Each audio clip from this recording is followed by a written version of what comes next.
Hotel सवाई Malhar family restaurant bar व banquet hall AC non AC अस्सल मराठमोळं ग्राहकांच्या पसंतीस पडलेलं मुंबई नाशिक महामार्गावरील एकमेव ठिकाण लग्न समारंभ साखरपुडा वाढदिवस सेवानिवृत्ती तसेच विविध कार्यक्रमांसाठी उत्तम ठिकाण हॉटेल सवाई मल्हार आणि सवाई बँक्वेट हॉल।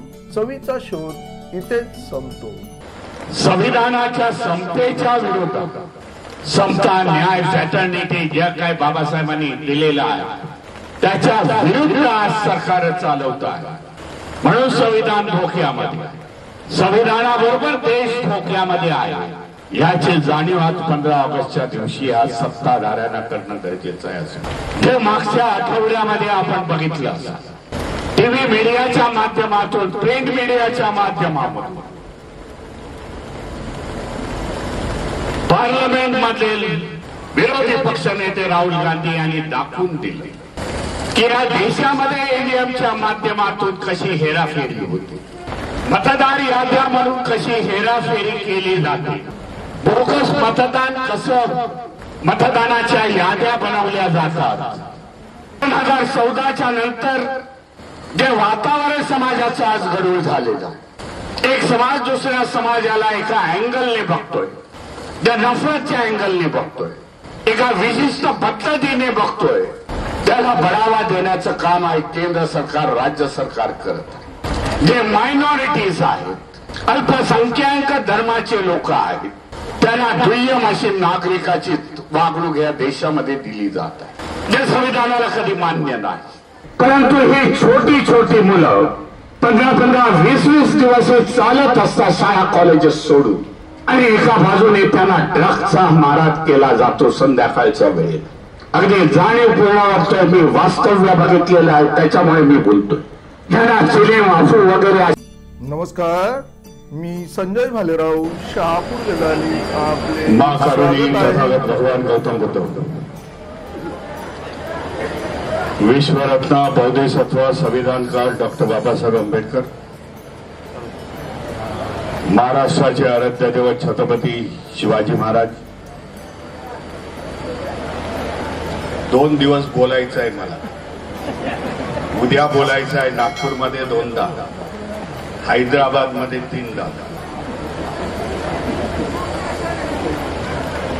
महाराष्ट्राचे आराध्य दैवत छत्रपती शिवाजी महाराज, महात्मा ज्योतिबा फुले, सावित्रीबाई फुले,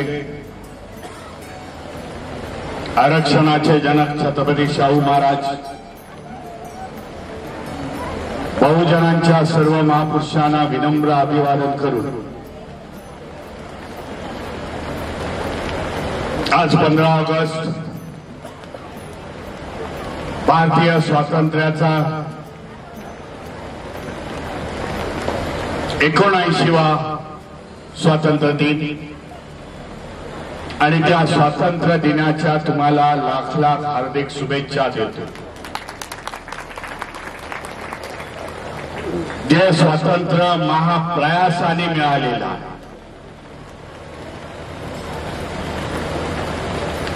इंग्रजांबरोबर झालेल्या सत्याग्रहामधून, अनेकांच्या बलिदानामधून ह्या देशाला स्वातंत्र्य 700 वर्षाच्या नंतर मिळालेलं।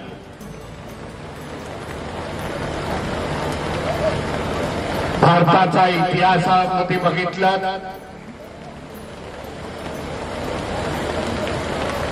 तर मुस्लिमांनी इथे 700 वर्ष राज्य केलेलं आहे, इंग्रजांचं 150 वर्ष।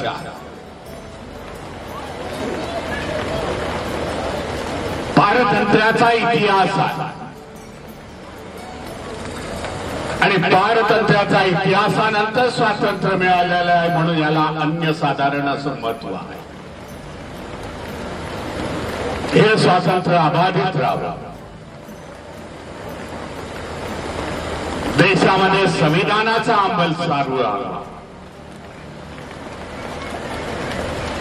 देश खऱ्या अर्थाने संविधानावरती चालावं ही अपेक्षा आपण ठेवून आजच्या स्वातंत्र्य दिनाला मी सलाम करतो, सल्यूट करतो.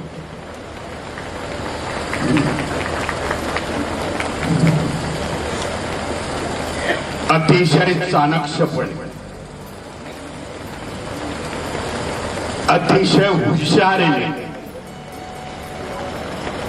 ठाणे जिल्ह्याने 38 वर्षापूर्वी जो स्थापना दिवस केला, फाउंडेशन डे त्याला म्हणता येईल, तो पण ह्याच दिवशी केला की स्वातंत्र्याच्या दिवसाबरोबर आमचा देखील वर्धापन दिन साजरा होईल. तुमचं देखील मी अभिनंदन करतो.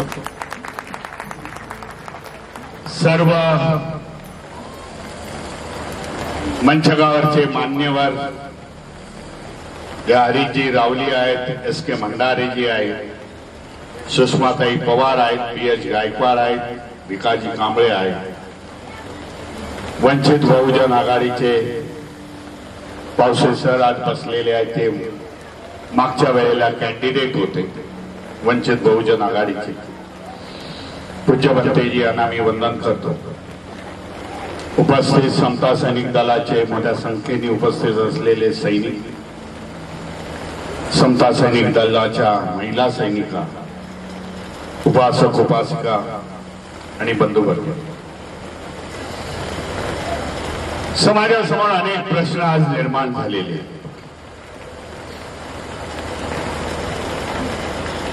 संविधानाचा 75 वर्ष होत आहेत.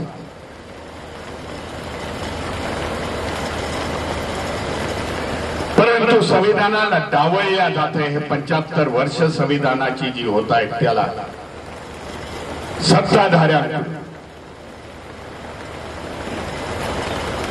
तर आणीबाणीची 50 वर्ष कशी झाली आणि आणीबाणीमध्ये आम्ही कसं भोगलेलं आहे हे सांगण्यामध्ये स्टेट गव्हर्नमेंट आणि राज्य केंद्र सरकार हे आज व्यथित झाले, सातत्याने सांगतात. दुसऱ्या बाजूला संविधानाला 75 वर्ष झालेली आहे. देशात 75 वर्ष एक संघ आहे. ते कुठेतरी डावळलं जात आहे असं माझं तरी म्हणणं.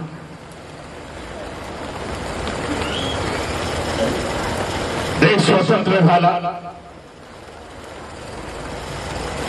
78 वर्ष होऊन आज 79 सुरू होत आहे.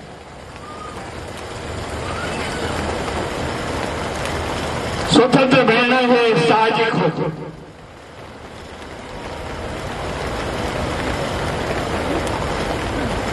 कारण इंग्रजांची सत्ता या जगावरून जात होती.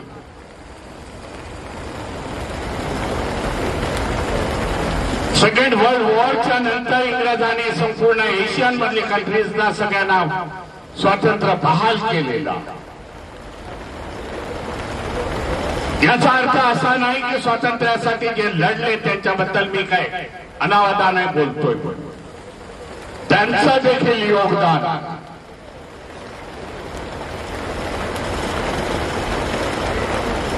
परंतु स्वातंत्र्य मिळाल्याच्या नंतर देशासमोर जो मोठा प्रश्न होता,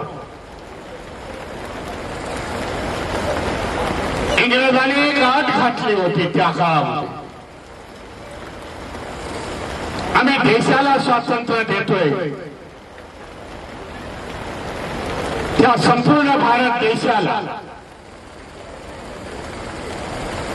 की ज्या देशामध्ये अनेक जाती आहेत, त्याच्या अनेक संस्कृती आहेत, अनेक भाषा आहेत, त्यांच्या चालीरीती आहेत,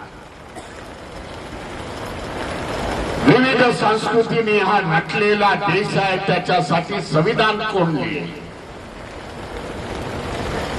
हा देश एकसंघ कसा राहील ही अट इंग्रजांनी आपल्याला दिली होती, त्यावेळच्या सत्ताधाऱ्यांना दिली होती.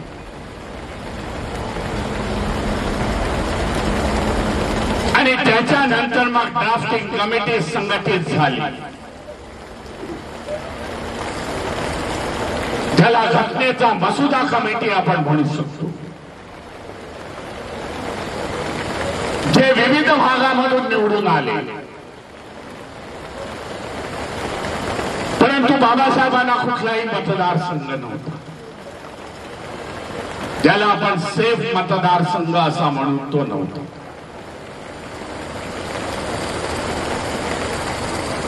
मग बाबासाहेब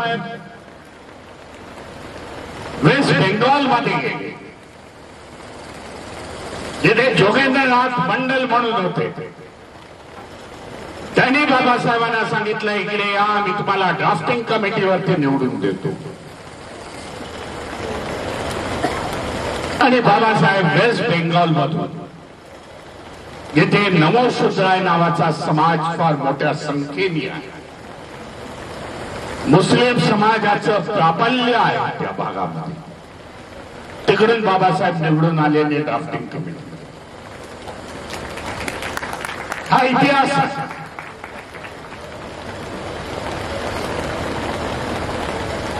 जे वल्लभभाई पटेलांनी सांगितलं, आता मला वाटतं रावलिया काहीतरी बोलले, खिडक्या दारं पार्लमेंटची बंद कर. त्यांचं हे वाक्य इतिहास आहे, सत्याला समोर जायला.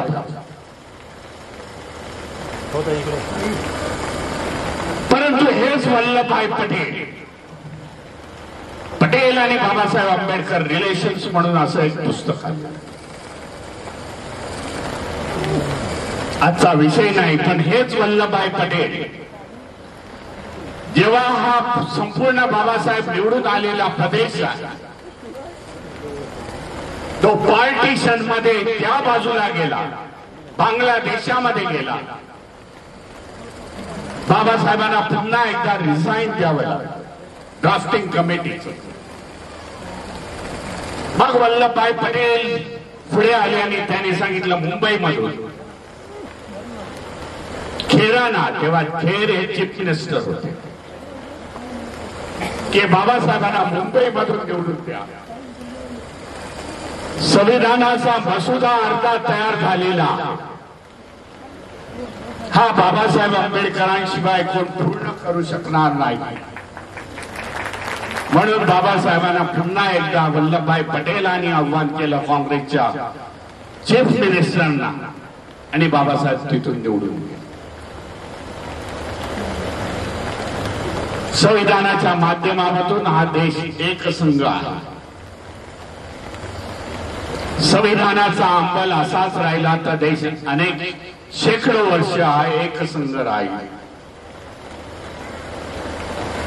कारण एवढी पॉवर ह्या संविधानामध्ये आहे, गरज एवढी आहे. याचं इम्प्लिमेंटेशन, याची कारवाई संविधानाच्या माध्यमामधून हा देश चालायला पाहिजे. जे काय आज प्रकार या देशामध्ये चालले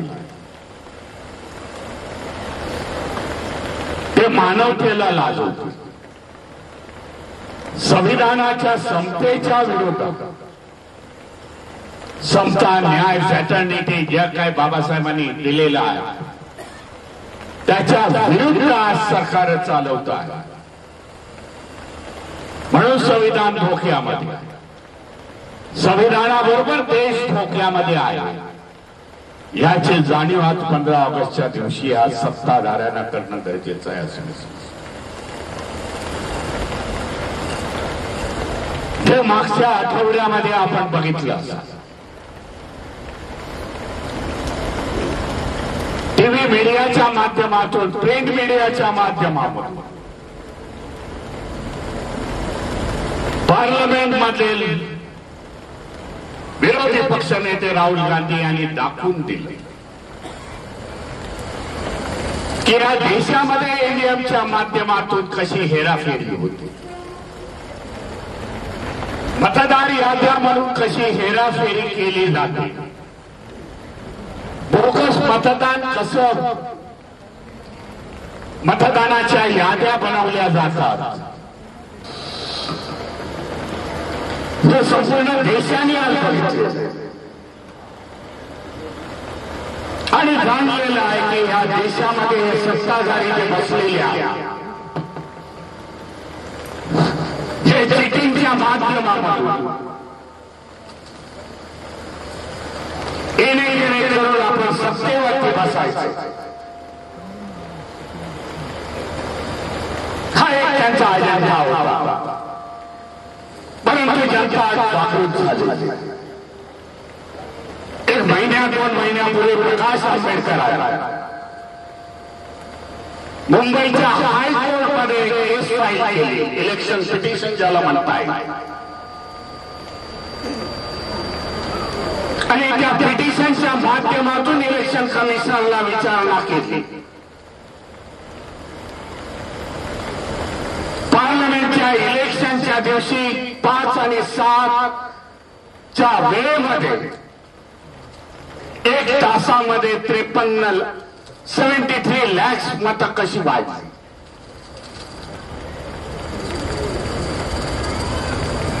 हा प्रश्न मुंबईच्या हायकोर्टमध्ये विचारला. केस ऍडमिट झाली. इलेक्शन कमिशनरने पिटिशन फाईल, इलेक्शन कमिशनरने ऍफिडेव्हिट फाईल केलं. ऍफिडेव्हिट मध्ये म्हणतायत की हे कसं वाढलं याची जाच करावी लागेल. टेक्निकल मुद्द्यावरती ती केस उडवण्यात आली. सुप्रीम कोर्टामध्ये गेले प्रकाश आंबेडकर. सुप्रीम कोर्टामध्ये त्याची सुनावणी होईल पुन्हा एकदा. सांगण्याचा मुद्दा हाच आहे की देशामध्ये अशा प्रकारचं आज वातावरण आहे. 2014च्या नंतर जे वातावरण समाजाचं आज गढूळ झालेलं आहे.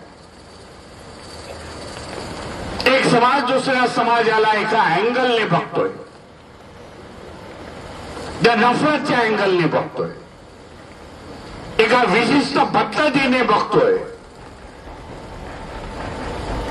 त्याला बढावा देण्याचं काम आहे केंद्र सरकार, राज्य सरकार करत आहे. जे मायनॉरिटीज आहेत, अल्पसंख्याक धर्माचे लोक आहेत, त्यांना दुय्यम अशी नागरिकाची वागणूक या देशामध्ये दिली जात आहे. जे संविधानाला कधी मान्य नाही. समानता हे उद्देश ठेवून संविधान आहे. त्या सगळ्या गोष्टीच्या विरुद्ध आपण रिव्होल्ट करणं गरजेचं आहे असं मी समजतो. येणाऱ्या काळामध्ये जर निवडणुका झाल्या, ज्या लोकल बॉडीज होणाऱ्या आहेत तेव्हा या बॅलेट पेपरमध्ये व्हावे असं आमचं सगळ्यांचं म्हणणं आहे. मग बाबा रे तुझी लोकप्रियता किती आहे ते तुझी लोकप्रियता ईव्हीएमच्या माध्यमातून वाढवते, बॅलेट पेपरच्या माध्यमातून तुमची लोकप्रियताच तुम्हाला समजून येईल. कारण आपल्याला संविधान वाचवायचं, देशामधली लोकशाही आपल्याला वाचवायची आहे. देशाच्या कान्याकोपऱ्यामध्ये मी जात असतो, कधी साऊथला असतो, कधी नॉर्थला असतो. एक मला लक्षात आलं गेल्या 2-1 वर्षाच्या काळामध्ये देशभरामध्ये आज या व्यवस्थेला जर कोण विरोध करत असेल तर हे आंबेडकरवादी बहुजन महापुरुषाचे जे अनुयायी आहेत, त्यांचा मी महात्मा ज्योतिबा फुलेंचा मी उल्लेख करेन. महात्मा ज्योतिबा फुले, सावित्रीबाई फुले यांना मानणारा खूप मोठा समाज हा उत्तर भारतामध्ये. तेव्हा मी एकदा म्हटलं होतं, मी दिल्लीला एका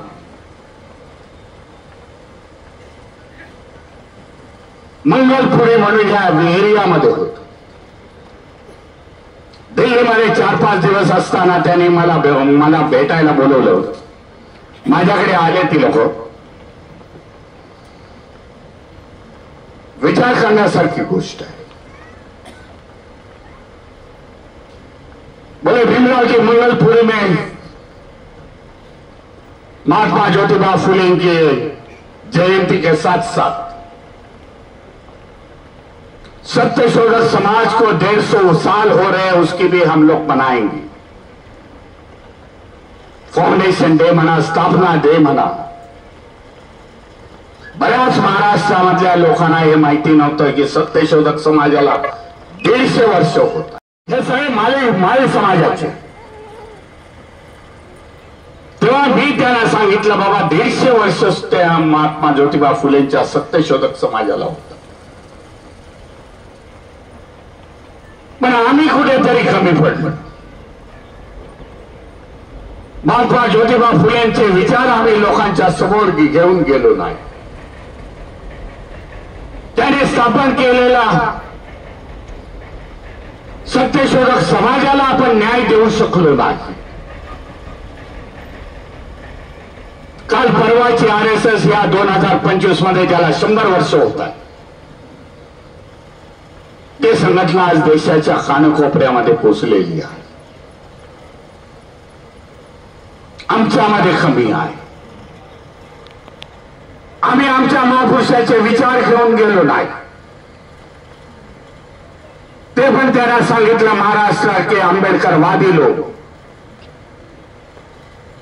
बाबा साहब की विचारधारा चलाई, महात्मा ज्योतिबा फुले की विचारधारा चलाई, शाहू महाराजांची विचारधारा चालवली आणि देशाच्या कानाकोपऱ्यामध्ये घेऊन गेली.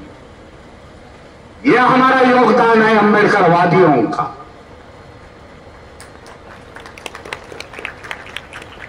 या महापुरुषांना घेऊन जावं लागेल. ही प्रतिक्रांतीची सुरुवात आहे. प्रतिक्रांती दाबायची असेल देशामध्ये तर महात्मा ज्योतिबा फुले, बाबासाहेब, छत्रपती शाहू महाराज यांचे विचार घेऊन जावे लागतील. लोकांचं प्रबोधन करावं लागेल. बाबा आपला मार्ग तो नाही, आपला मार्ग महापुरुषांचा मार्ग. ज्याच्यामुळे हा देश पुढे जाईल. आज मला वाटतं आपण अधोगतीला चाललेलो. बाबासाहेबांनी संविधानामध्ये सेक्शन 51 मध्ये 50 आणि 51 मध्ये कलमामध्ये लिहित आहे की याच्या पुढची देशाची वाटचाल असेल ती सायंटिफिक मार्गाने व्हायला पाहिजे, सायन्सच्या आधारित व्हायला पाहिजे. तरच हा देश पुढे जाऊ शकतो. अंधश्रद्धा आणि पाखंडवाद याला बाजूला साधून आपण सायंटिफिक मार्गाने हे पुढे जायला पाहिजे. येणाऱ्या राज्यकर्त्यांना त्यांनी उद्देशून तसा उद्देश केलेला आहे. परंतु आपण पिछाडीला जात आहोत. कारण अंधश्रद्धा, पाखंडवाद हे मी जास्त बघतो. मी आता 15 दिवसापूर्वी लखनौमध्ये होतो. महाबोधी बुद्ध विहाराच्यासाठी संत महात्मा गांधी सभागृहामध्ये लखनौमध्ये फार मोठा सभागृह आहे. त्याच्यामध्ये मीटिंग्स मध्ये होतो. तेव्हा त्या लखनौ मधल्या आणि उत्तर भारतातला मी बघितलं कावड यात्रा खूप मोठ्या संख्येने चालली. कुठल्या जाती धर्माला मी विरोध करत नाही. प्रत्येकाच्या विषयी मी आदर ठेवून बोलतो. पण एक विचार करतो आपण कुठल्या मार्गाने चाललेलो आहोत. खरंच हा मार्ग आपला आहे. छोटी छोटी मुलं म्हणजे 5वी 6वीतली मुलं हे गंगेचं पाणी कावड यात्रा म्हणून घेऊन येतात तोपर्यंत मला ठीक आहे. कारण गंगेचं पाणी पवित्र आहे मी देखील समजतो. कारण मी ह्याच्यासाठी समजतो गंगेच्या संपूर्ण पात्रामध्ये 2,500 जो किलोमीटरचा आहे त्याच्या खाली सल्फर आहे आणि सल्फरच्या मुळे हे पाणी शुद्ध होतं. त्याच्यामुळे मी पवित्र आहे असं म्हणतो. परंतु ही छोटी छोटी मुलं 15-15, 20-20 दिवस चालत असतात शाळा कॉलेजेस सोडून आणि एका बाजूने त्यांना ड्रग्सचा मारा केला जातो संध्याकाळच्या वेळेला. अगदी जाणीवपूर्ण वाटतोय. मी वास्तव्य बघितलेलं आहे त्याच्यामुळे मी बोलतोय. ज्यांना चिलीम, अफू वगैरे अशा प्रकारचे सिगारेट दिले जातात आणि त्याच्यामुळे त्यांना रिलीफ मिळतं. आणि हे जेव्हा मुलं मोठी होतात तेव्हा व्यसनाधीन होतात. बहुजनांची पिढी उद्ध्वस्त करण्याचा हा डाव आहे असं मी समजतो. हे देशामधलं षडयंत्र चालू आहे 2014 पासून. पूर्वी देखील कावड होत्या, परंतु अशा प्रकारचे प्रकार नव्हते. म्हणून सतर्क राहणं जरुरीचं आहे. त्यांचं प्रबोधन करणं जरुरीचं आहे. जे चुकीच्या मार्गाने जात आहेत त्यांचं प्रबोधन होणं गरजेचं आहे असं मी समजतो. आज आपल्या समाजासमोर बोलाल तर महाबोधी बुद्ध विहाराचा विषय फार मोठा. जे आंदोलन 3 महिने चाललं त्या 3 महिन्यामध्ये मी 3 वेळा त्या महाबोधी बुद्ध विहाराच्या आंदोलनामध्ये मी सामील झालो. जे आमचं आहे ते आम्हाला मिळायला पाहिजे एवढी आपली वास्तव्यवादी ही आपली मागणी आहे त्या सरकारकडे. जे सम्राट अशोकाने त्या 2500 वर्षापूर्वी ते बांधलेलं आहे, जेथे बुद्धांना संबोधी प्राप्त झाली, एनलाइटमेंट मिळालं, ते आता आम्हाला मिळणं गरजेचं आहे. मध्यंतरीच्या काळामध्ये बौद्ध धम्म नव्हता, तुम्ही त्याच्यावरती कब्जा केला आणि हे संपूर्ण केस आता सुप्रीम कोर्टामध्ये पेंडिंग झालेली. भारतीय बौद्ध महासभेच्या वतीने इंटरव्हेन्शन ऍप्लिकेशन आम्ही फाईल केलेलं आहे. मीच त्याचा ऍप्लिकंट म्हणून आहे.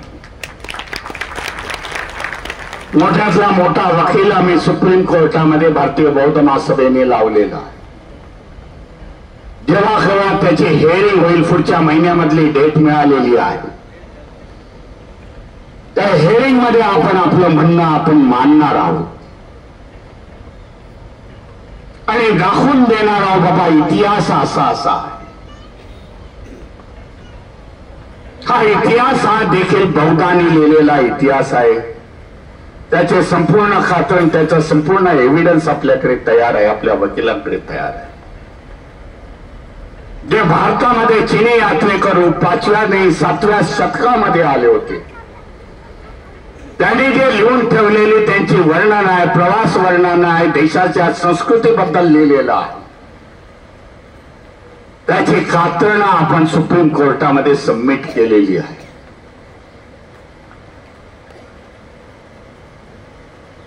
म्हणून हा मुद्दा आपण घेऊन आपण चाललेलो आहोत.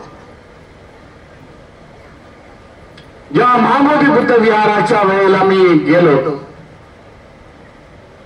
तेव्हा मी बघितलं महाराष्ट्रामध्ये सगळ्यात जास्त लोक आहेत.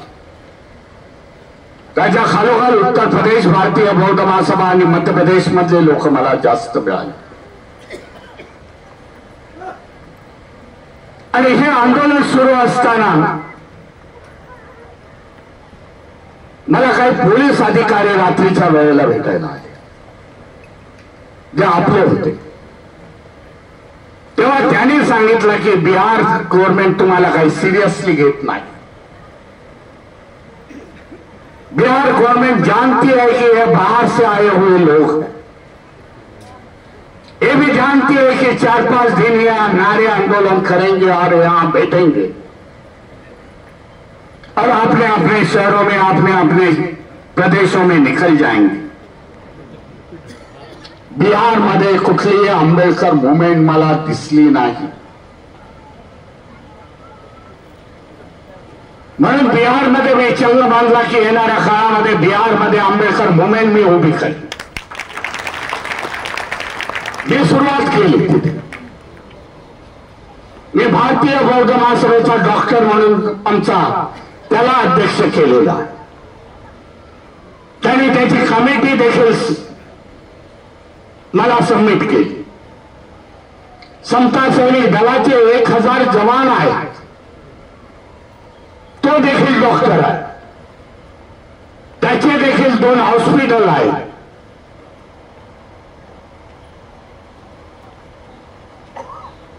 राजकीय पक्षाची निर्मिती आता करायची बाकी आहे, परंतु थोड्याच दिवसामध्ये त्याची देखील मी उणीव जी आहे ती भरून काढेन.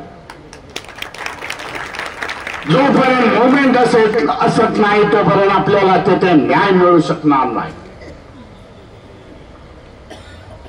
धरणं आंदोलनं केली पटना शहरामध्ये, त्यांच्या असेंब्लीला मी घेराव घालण्याचा प्रयत्न केला. काही जास्त लोक माझ्या बरोबर नव्हती, परंतु हजाराच्या वरती लोक होती. दुसऱ्या दिवशी पेपरमध्ये खूप मोठ्या बातम्या आल्या कि पहली बार ये हो चुका है इस अंबेडकरवादी लोगों ने घेराव डालने का प्रयास किया है पटना को. शेड्यूल कास्ट शेड्यूल ट्राईबची संख्या त्या बिहारमध्ये जास्त आहे. अतिशय मागासलेलं स्टेट म्हणून त्याचा उल्लेख होईल. शिक्षण नाही, रोजगार नाही, नोकऱ्या नाही त्याच्यामुळे, आणि त्याच्यामुळे सामाजिक आर्थिक परिस्थितीचा पण दर खालवलेला अशा बिहारमध्ये आपल्याला मुवमेंट सुरू करायची आहे. आणि आश्वासित करू इच्छितो तुम्हाला, वर्षभरामध्ये याचे निर्णय मी तुम्हाला आपल्याला देईन. ज्याचा उल्लेख आता रावली यांनी केला माझ्या दिमागमध्ये बसला आहे. वेस्ट बंगाल में बोले मूवमेंट नहीं है, लेकिन बरुआ समाज जो है, बरुआ समाज की मूवमेंट चालवतोय, बुद्धिस्ट मूवमेंट चलाता है. 8 सप्टेंबरला मी कलकत्ता या शहरामध्ये आपल्याला सांगू इच्छितो, रावलियाचा पोरगा पायलट है, आकाशा एयरलाइन का पायलट है, आप भी मेरे साथ चलो वहां. फुकट मध्ये येतात पायलट असल्यामुळे. 8 जुलैला कलकत्ता या शहरामध्ये संविधानाच्या नावाने, 8 सप्टेंबरला संविधानाच्या या बॅनर खाली करीब 50,000 लोकांचा मोर्चा आणि मीटिंग मी त्या दिवशी घेणार आहे. नमोशुद्राई लोक, बरुआ समाज आहे, मुस्लिम समाज है, भीमराव जी यहां आ जाओ. अंबेडकर मूवमेंट यहां वेस्ट बंगाल में भी चलाने की जरूरत है. बस समजता हूं आपल्याला आपल्या कक्षा वाढवाव्या लागतील. बाबा, जे बाबासाहेबांनी सांगून ठेवलेला की बाबा एकेकाळी तुम्हाला येणाऱ्या काळामध्ये तुम्ही राज्यकर्ते व्हायला पाहिजे, जा आपल्या दिवाण्यावरती लिहून ठेवा. वेळ आज आलेली आहे. मी असं समजतो की अशा प्रकारे आपली राजकीय मुवमेंट, सामाजिक मुवमेंट, धार्मिक मुवमेंट घेऊन जाणं आज गरजेचं आहे. उद्या मी नागपूर येथे आहे. सकाळीच मी 4च्या फ्लाईटने निघून जातोय नागपूरला. आपण सगळे जाणताय की ते विनाचार्याला 67 डेज जेलमध्ये टाकण्यात आलं होतं बिहार गव्हर्नमेंटने, आणि त्यांचा सत्कार वगैरे नागपूरमध्ये होणार आहे. भक्त सभागृहामध्ये होतोय उद्या. भारतीय बौद्ध महासभा म्हणजे मेन ऑर्गनायझेशन भारतीय बौद्ध महासभा आहे. आणि त्याच दिवशी मी उद्या जाऊन अनाउन्समेंट करतोय. 2 ऑक्टोबरला अशोका विजयादशमी आहे, आणि या अशोका विजयादशमीच्या पूर्वसंध्येला म्हणजे 1 ऑक्टोबरला दीक्षाभूमीवरतीच आम्ही कार्यक्रमाचं आयोजन करतोय. पहिले देखील भैयासाहेब असताना 1 दिवस आधी भारतीय बौद्ध महासभेचा कार्यक्रम व्हायचा, नंतर रिपब्लिकन पार्टी आणि स्मारक समितीचा कार्यक्रम व्हायचा, परंतु ह्या वेळेला अशा प्रकारचं नियोजन करण्यात आले. 2 तारखेला अशोका विजयादशमीच्या दिवशी मी बक्सरला आहे, पटनामध्ये. बक्सर हा नक्षलाइट एरिया आहे, एकेकाळी अतिशय नक्षलाइट एरिया, आणि अशा ठिकाणी आपण त्याचं आयोजन करण्यात आलेलं आहे. अशोका विजयादशमीचं बिहार या स्टेटमध्ये, जे पटण्यापासून जवळजवळ 120 किलोमीटरच्या दुरीवरती आहे. त्याच्यानंतर 3 तारखेला मी जाईन कुशीनगर येथे. तिथे जवळजवळ 1,00,000 लोकांचा समुदाय तिथे आहे. श्रावस्तीमध्ये जाईन, 1,00,000 लोक असतील. तिथे देखील अखिलेश यादव जे विरोधी पक्षनेता आहेत उत्तर प्रदेशचे ते आहेत. काही मायावतीचे मिनिस्टर आता ते आहेत आणि मी आहे. अशा प्रकारे भारतीय बौद्ध महासभेच्या कक्षा वाढवण्याचा प्रयत्न मी सुरुवात केलेली आहे. म्हणजे कोणी असं म्हणू नये बाबा महाराष्ट्रामध्ये संस्था जोरदार आहे, परंतु येणाऱ्या काळामध्ये संपूर्ण भारतामध्ये उभं करण्याचा माझा प्रयत्न. नागपूर येथून मी डायरेक्टली जाईन हैदराबाद मध्ये 17 तारखेला रविवारी, आणि हैदराबाद मध्ये देखील भारतीय बौद्ध महासभा आणि पक्षाचा कार्यक्रमाचं मी नियोजन केलेलं आहे. लोकांना काहीतरी अल्टरनेटिव्ह देणं गरजेचं आहे. त्यांना बाबासाहेबांच्या फोल्डमध्ये, बाबासाहेबांच्या संस्थेमध्ये आणणं गरजेचं आहे. देशामध्ये एक विचारधारा आज चालू झालेली आहे. ज्या ज्या गोष्टी बाबासाहेबांनी संस्था सुरू केलेल्या आहेत त्या संस्थेला न्याय देण्याचा आज लोक प्रयत्नामध्ये आहे. म्हणून परिवर्तनाचं जे स्वप्न बाबासाहेबांनी बघितलं होतं, महाराष्ट्रातल्या महापुरुषांनी बघितलं होतं, बहुजनाच्या महापुरुषांनी मी म्हणेन, ते परिवर्तनाचं स्वप्न आपण साकार करणं गरजेचं आहे. आणि त्याच्यासाठी आपण कटिबद्ध आहे. मी आपलं सगळ्यांचं स्वागत करेन. ठाणे जिल्ह्याच्या 38व्या वर्धापन दिनाचं आपल्या संपूर्ण कार्यकारिणीचं मी स्वागत करेन. महिला कार्यकारिणीचं मी स्वागत करेन. अतिशय उत्तम प्रकारे तुम्ही कार्यरत आहात. एक आदर्श जिल्हा म्हणून संपूर्ण महाराष्ट्र नाही तर देशभरामध्ये तुम्ही दाखवून दिलेला आहे, म्हणून तुमचं अभिनंदन करतो. दिवसेंदिवस येणाऱ्या काळामध्ये अधिक संघटित होण्याचा प्रयत्न करा. संघटित होऊनच आपली प्रतिक्रांतीला आपण दडवू शकतो. कारण प्रतिक्रांतीची सुरुवात ही 2014 पासून सुरू झालेली आहे. ती प्रतिक्रांती आपल्याला सहजासहजी पुढे जाऊन देणार नाही. आपणच नाही तर ओबीसी आहे, शेड्यूल कास्ट, शेड्यूल ट्राईब आहे, मायनॉरिटीज आहे, या सगळ्यांना ही प्रतिक्रांती दाबून टाकण्याचा प्रयत्न या देशामध्ये होतो. या सगळ्यांची मोठ बांधून आपल्याला पुढे जावं लागेल, एवढीच मी इच्छा प्रकट करतो. स्वातंत्र्य दिनाच्या पुन्हा एकदा आपल्याला हार्दिक हार्दिक शुभेच्छा देतो. हे स्वातंत्र्य येणाऱ्या हजारो वर्ष चिरायू राहो एवढी अपेक्षा करतो आणि इथेच थांबतो. नमो बुद्धाय. जय भीम, जय श्रीराम.